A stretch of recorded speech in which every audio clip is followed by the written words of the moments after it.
लंकेतून परत आलेल्या हनुमंताने राम लक्ष्मणांना सीतेची अवस्था सांगितली.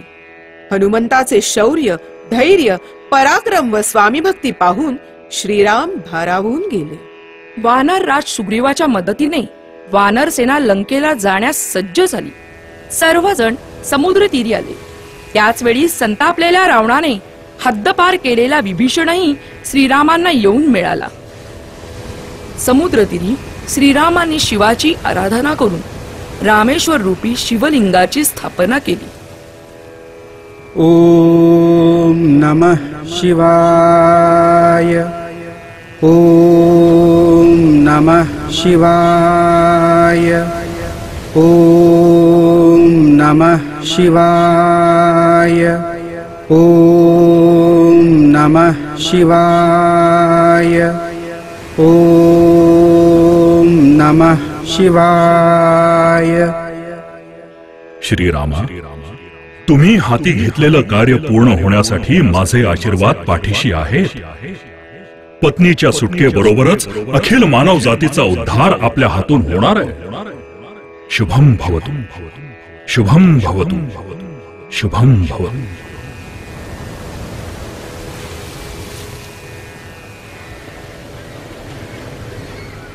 विश्वकर्म्याचा पुत्र असणारा नल हा वानर सेनेत होताच.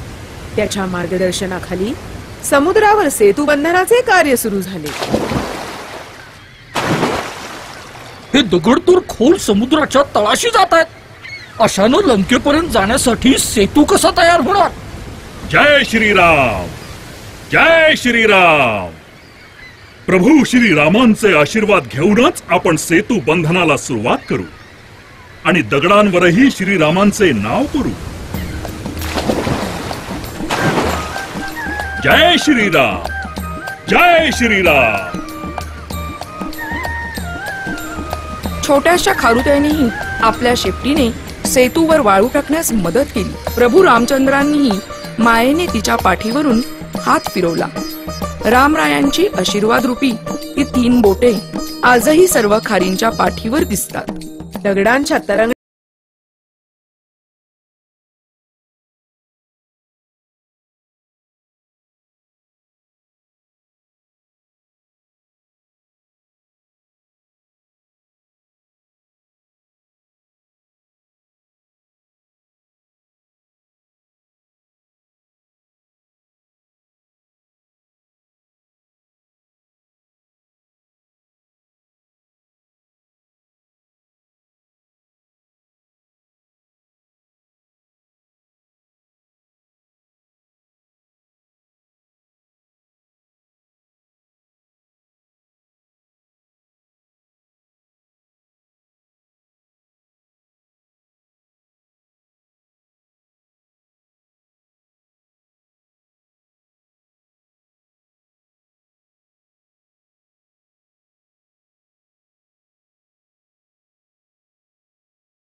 सीतेस सन्मानाने परत पाठवावे असा निरोप अंगदाकरवी रावणाला पाठवण्यात आला.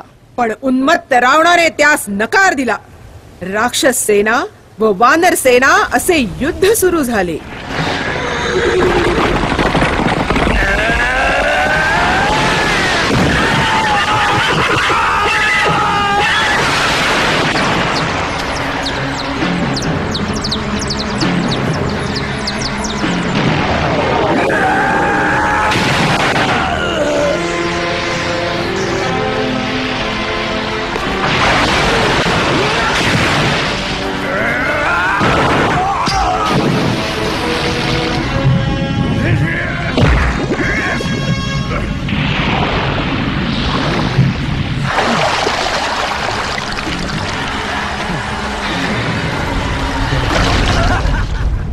महाराज महाराज, राक्षस सेनेची हार होते. आता काय करायचंय? काय करायचंय? जा त्या कुंभकर्णाला जाग करा.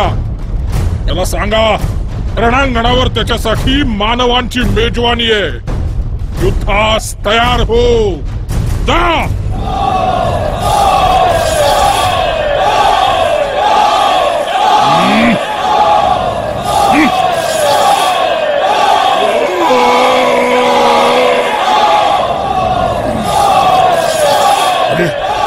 माझा निद्रानाश करण्याचे साहस कोणी केले? माफ करा महाराज, माफ करा. लंकेवर मानवाने आक्रमण केले आहे.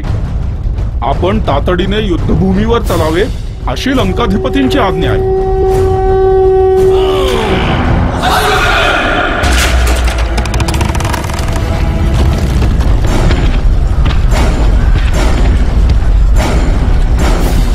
आपल्या सेनेला वाचवण्यासाठी श्रीरामांनी कुंभकर्णाचा वध केला.